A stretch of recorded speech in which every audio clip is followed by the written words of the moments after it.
Greetings. Let me zoom you out a little so you can see my hair. Welcome back to my channel. So today I'm filming a really fun video that I have been wanting to film for quite some time. I essentially am just following along a vintage 1950s makeup tutorial, and I picked the natural beauty one just because I don't know. I actually didn't mean to. That's just wasn't included in the titles. So I did do my hair, but that is in a separate video, so that one I'll probably be uploading tomorrow. I'm just gonna be following along this 1950s makeup tutorial, and this is the look that I got. So if you guys are interested, then definitely just go ahead and keep watching. Let's just get into it. A clean look makeup to bring out all your natural feminine beauty.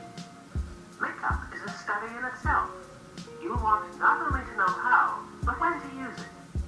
For instance, you wouldn't anymore go to school wearing mascara and eyeshadow and lipstick than you would go to school wearing an evening gown. Consider first a foundation. Foundation of the... Okay, so I have to consider a foundation. I want to see what they use. Which go on over throat and face to add a texture and... Okay, wow, they really just don't say anything. So I'm gonna go in with just a liquid foundation because that's what theirs looks like. I'm just gonna use my Too Faced Born This Way. Color tone. Whatever the type of foundation, smooth it into the skin. Blend and keep blending. Smooth it into the skin, blend, and then keep blending. So we're gonna do that right now. Excuse my mirror. It's what has to be done. Ugh, my hair is very much in the way. And they just use their hands. I want to try to figure out how to be like Brad Mondo and like put the videos in the corner, but we'll see if I can figure that out or not. Live update, couldn't figure it out. He. I don't really know how, but whatever. Okay, gonna blend this in with my fingers now. And I didn't use a lot because like less is more. Obviously in those days you don't want to look like you're wearing a lot of makeup. Basically just rub it in as if it was sunscreen. That's kind of like the goal here. I'm pretending like I haven't watched this video before, but in reality I've watched all of these historical makeup videos at least 20 times. I like to watch them when I'm trying to fall asleep. But I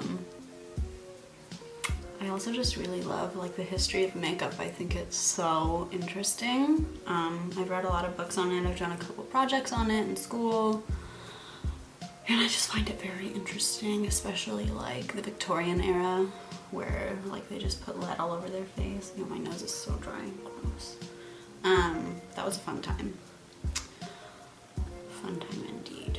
And I love like watching Lisa Eldridge. She's one of my favorite makeup artists. She did the makeup for Rose and Titanic. And she's just very knowledgeable and like she's really relaxing to watch. So if you guys are looking for anything like that in nature, definitely go check her out. She's like my goals in life. Okay, moving on. So the foundation is completely unnoticeable. Completely unnoticeable. To choose the right color, study yourself. Your total coloring is strictly your own. I'd say that's pretty undetectable. If your skin tends to be sallow, except on my nose, but try that's a fine. foundation. No matter how thickly you put it on, you can't hide a badly cleansed, broken out skin. This is true. And a thick foundation emphasizes wrinkles. Makes for an unattractive... This is true. This is what I was talking about in my Nikki tutorials video where like I pounded on the makeup. The more makeup I feel like I put on, it just emphasizes all my wrinkles, all of my blemishes, all of the dry spots. So that is personally why I don't wear foundation usually. So it's really cool that I'm not the only one to think that way. So they're just taking a cloth to blot off the extra foundation. I don't have one of those, so I'm literally just gonna use like my bandana. Whatever.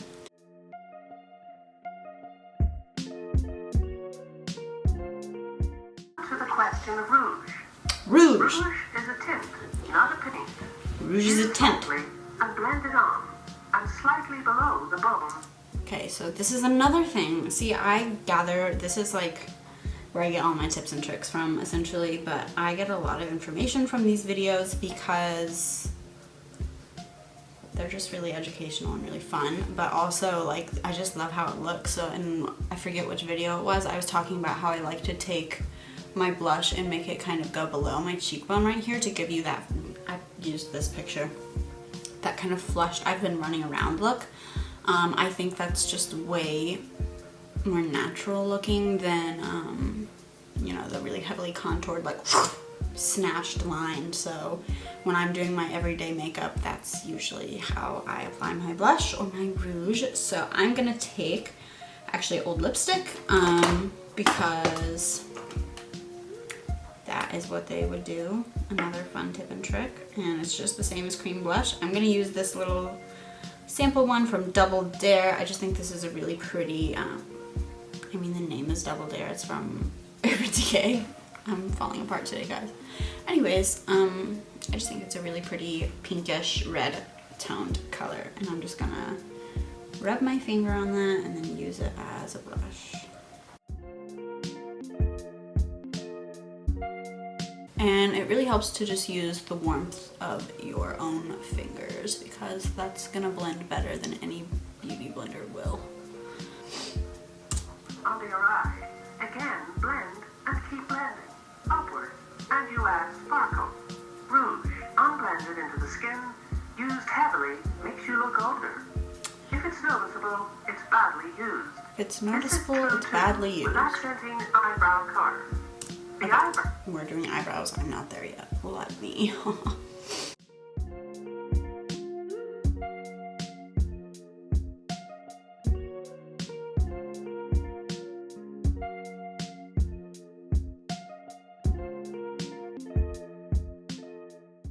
So as you can see, it's a very natural flush.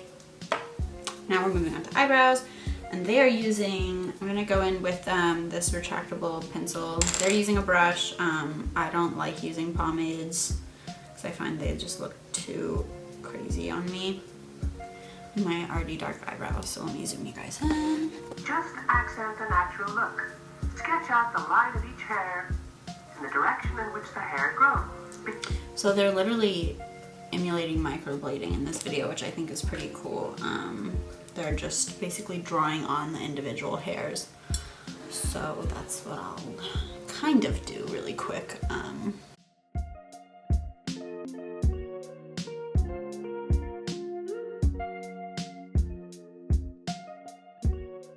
This color is actually lighter than my natural eyebrow shade, which I enjoy because it makes it look even more natural.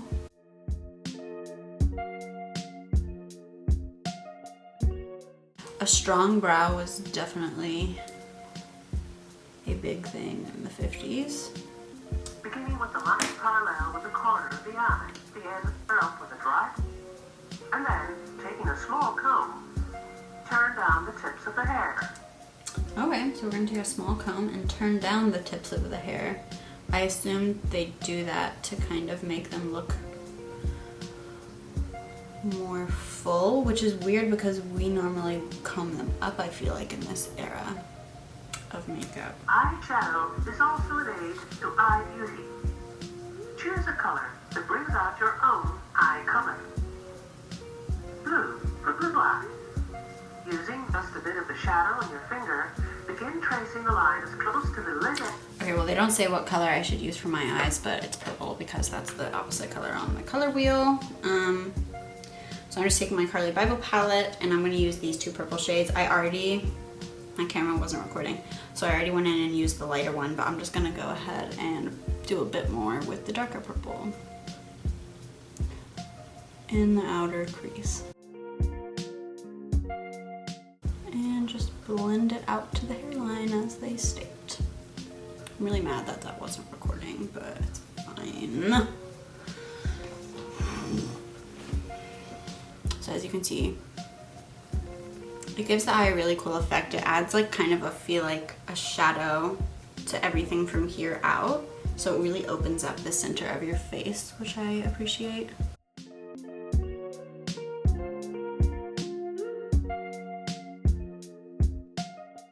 I'm just alternating between my clean finger and my non-clean finger. And really just kind of rubbing it in, like so. Used too thickly, the effect is hard, vulgarizing.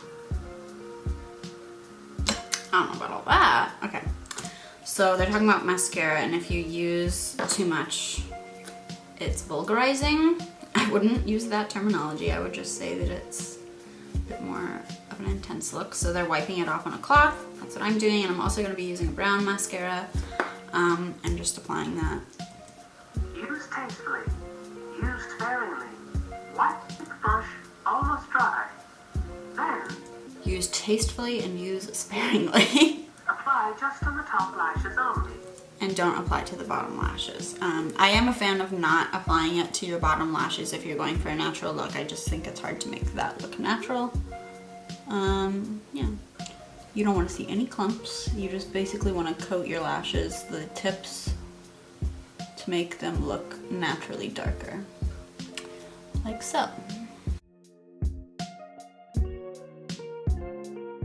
Brush each lash individually. Now take a dry brush. Again, brush each lash separately. Okay, so we're gonna take a dry brush. I'm just gonna use an eyebrow spoolie and brush it again. It actually really does make them look a lot more natural. I like that. Okay. Till all but just a touch of color is brushed off. The beauty of the eye is what you see, not the makeup. I do like that. The beauty of the eyes, The what you use see, of not the makeup. lipsticks is one of the greatest tests in your artistry, and good taste in using makeup.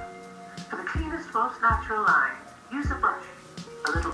Okay, so for the cleanest, most natural line, use a brush. I like how they're putting so much pressure on your lips. It's like the thing that really shows off your artistry. So I'm actually just using an eyebrow brush. I like the angles on them better than like just the normal lip brushes. And I'm using the same lipstick I used for my lips. Patience and a little practice, and you'll be an expert. Fill the brush with color. As always, you can check color by effect. Do you notice the lips themselves, or do you say, there is a lovely woman? Trace a clean, unexaggerated line. I have to rewind that. By the What? expert. Fill the brush with color. As always, you can check color by effect. Do you notice the lips themselves, or do you say, there is a lovely woman?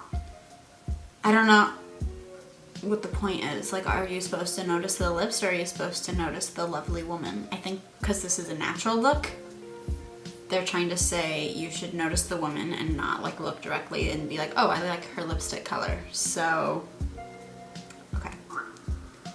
Trace a clean, unexaggerated line. Clean, unexaggerated line. Darn it, I like to overline. Stay as close to the natural line as possible. If lips are too thin, fill right out to the outermost edge of the line. Oh, so I can't overline. Okay, I'm gonna do that. And I'm gonna do it in frame for the first time ever before seen on camera. I'm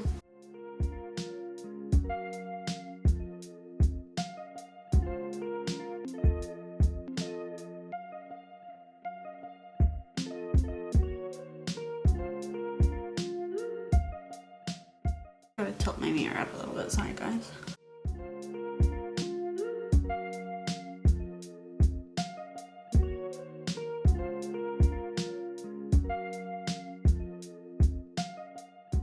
Okay, and then I'm not even gonna take any more product. I'm just gonna use what's on the brush to fill in the rest of my lips.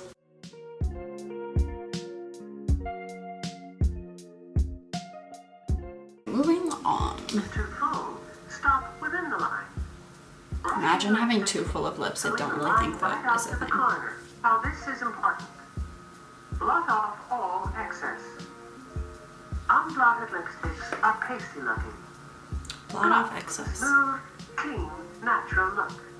And study the impression left on the tissue. Now for powder. Take a clean piece of cotton. Use FRECKLE. Just blotting off my excess lipstick. Yes, I'm using a bandana because I don't have whatever the heck they have. Powdered clouds. I don't know what they are. Now I'm just gonna go in with some powder. I'm gonna use my Urban Decay Naked powder. This is the only colored powder I have, but I do really like it. I also don't have a powder puff. and that is what they're using.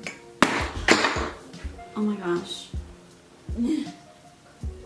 So I'm just gonna take a makeup brush because I have modern technology on my side. Oh, I'm so itchy. Okay. And they say to put it on really heavily. Each time for absolute cleanliness. Fluff on powder for a softening effect. And then brush and brush off.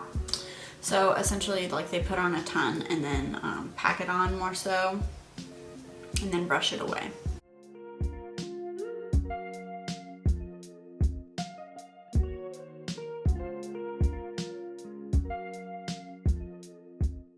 For a final professional touch, take a sponge, dampen it only slightly, and pat all over your makeup. So they did use sponges back then, so I'm going to use a beauty blender and get it damp, pat it all over my face very lightly. And they say that that is to add a professional touch, and of course I would like to be professional, so I'm just gonna take my lavender spray. I feel like back then I would have used rose spray because that was just fancier, but taking my Mario Badescu spray, getting it wet, and just tapping it all over my face.